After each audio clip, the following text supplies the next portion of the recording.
Item ಯಾವುದೇ ಇರಲಿ try ಮಾಡಿ ಆಚಿ ಚಿಕನ್ ಮಸಾಲಾ.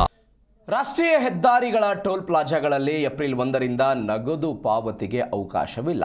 ವಾಹನ ಚಾಲಕರು ಕಡ್ಡಾಯವಾಗಿ ಮೊತ್ತವನ್ನು ಡಿಜಿಟಲ್ ವಿಧಾನದಲ್ಲೇ ಅಂದರೆ ಫಾಸ್ಟ್ಯಾಗ್ ಅಥವಾ UPI ಮುಖಾಂತರವೇ ಪಾವತಿಸಬೇಕು. ದೇಶದಾದ್ಯಂತ ನೂತನ ವ್ಯವಸ್ಥೆ ಹೊಸ ಹಣಕಾಸು ವರ್ಷದಿಂದ ಆರಂಭ ಬರ್ತಾ ಇದೆ ಅಂತ ಭಾರತದ ರಾಷ್ಟ್ರೀಯ ಹೆದ್ದಾರಿಗಳ ಪ್ರಾಧಿಕಾರ ತಿಳಿಸಿದೆ. ಪ್ರಸ್ತುತ ನಿಯಮದ ಪ್ರಕಾರ ಟೋಲ್ ಪ್ಲಾಜಾ ದಾಟುವ ವಾಹನಗಳು ಅಧಿಕೃತ ಫಾಸ್ಟ್ಯಾಗನ್ನು ಹೊಂದದೇ ಇದ್ದದ್ದಲ್ಲಿ ನಗದು ರೂಪದಲ್ಲಿ ಪಾವತಿಸುವಾಗ ಒಂದು ಅನ್ವಯ ಇತ್ತು. ಇಷ್ಟು ದಿನಗಳ ಕಾಲ ಅನ್ವಯ ಆಗುವ ಸುಂಕದ ದುಪ್ಪಟ್ಟು ಮೊತ್ತವನ್ನು ಪಾವತಿಸಬೇಕಾಗುತ್ತೆ.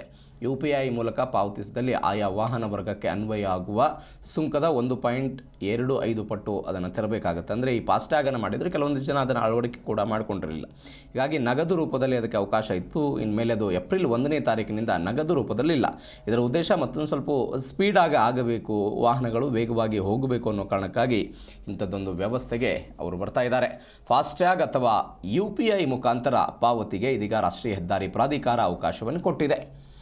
UPI ಪಾವತಿಯಲ್ಲಿ ಸುಂಕ 1.25ರಷ್ಟು ಇರುತ್ತೆ. ಇದು ಈಗ ಏಪ್ರಿಲ್ 1ರಿಂದ ಹೊಸ ಹಣಕಾಸು ವರ್ಷ ಶುರುವಾಗುತ್ತೆ. ಅವತ್ತಿನಿಂದ ಈ ನಿಯಮ ದೇಶದಾದ್ಯಂತ ಜಾರಿಗೆ ಬರ್ತಾ ಇದೆ.